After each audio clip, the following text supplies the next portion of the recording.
咳，只含注阿根廷费边奈格林会。老树生病了，咳嗽传染给了麻雀、松鼠和兔子。麻雀抖着翅膀咳，松鼠晃着尾巴咳，兔子蹦来蹦去咳，好难受啊！麻雀吃了几粒五味子，松鼠嚼了几片枇杷叶，兔子喝了一碗甘草汤。接着，灰狼、长颈鹿、老虎、狮子也被传染了。灰狼弓着身子咳，长颈鹿伸长脖子咳，老虎拍着胸口咳，狮子张大嘴巴咳，咳嗽的声音惊天动地。花儿被震掉了瓣，草儿被吓弯了腰，毛毛虫被吓得缩成了一团，天上的云朵灰着脸。狮子问老虎：“是谁把咳嗽传染给你的？”老虎回头看长颈鹿，长颈鹿看灰狼，灰狼看兔子，兔子看松鼠，松鼠找到了麻雀，最后他们跟着麻雀来到老树下。狮子问老树：“是谁把咳嗽传染给你的？”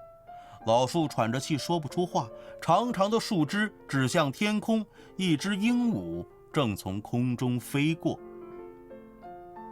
狮子喊：“追上那只鹦鹉！”鹦鹉发现一群动物追它，好奇地问：“发生了什么？为什么追我？”狮子问：“是你把咳嗽传染给老树的吗？”鹦鹉说：“没有啊，我是刚搬到这里来的。”我们再去问问老树。大家又回到老树下，鹦鹉停在树枝上，问老树：“是谁把咳嗽传染给您的？”老树咳嗽着，长长的树枝伸向天空，天空中一团乌云飘过。鹦鹉好像明白了什么，飞到乌云身边问：“是你把咳嗽传染给了老树吗？”轰隆，乌云叫喊起来：“我不是有意的。”是谁把咳嗽传染给你的？鹦鹉又问。在那里，乌云指指前方。大家跟着乌云穿过一片树林，绕过一片沼泽，趟过一条小河，在一座小城外停了下来。那里一座大烟囱正冒着黑烟，大家冲向烟囱，大声问：“是你把咳嗽传染给大家的？”都怪我，都怪我！烟囱一阵咳嗽，又冒出了一大股黑烟。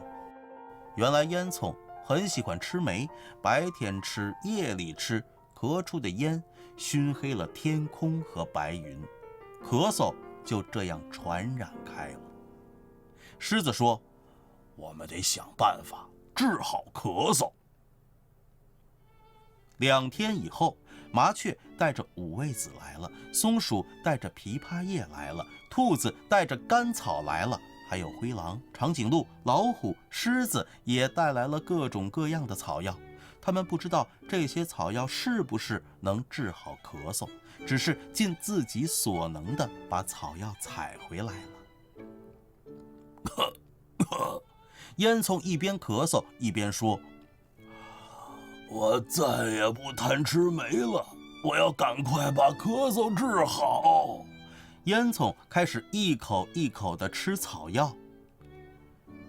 时间一天天的过去，终于有一天，烟囱不再冒黑烟了，天空不再灰蒙蒙了，云朵变得洁白了，大家都不咳嗽了。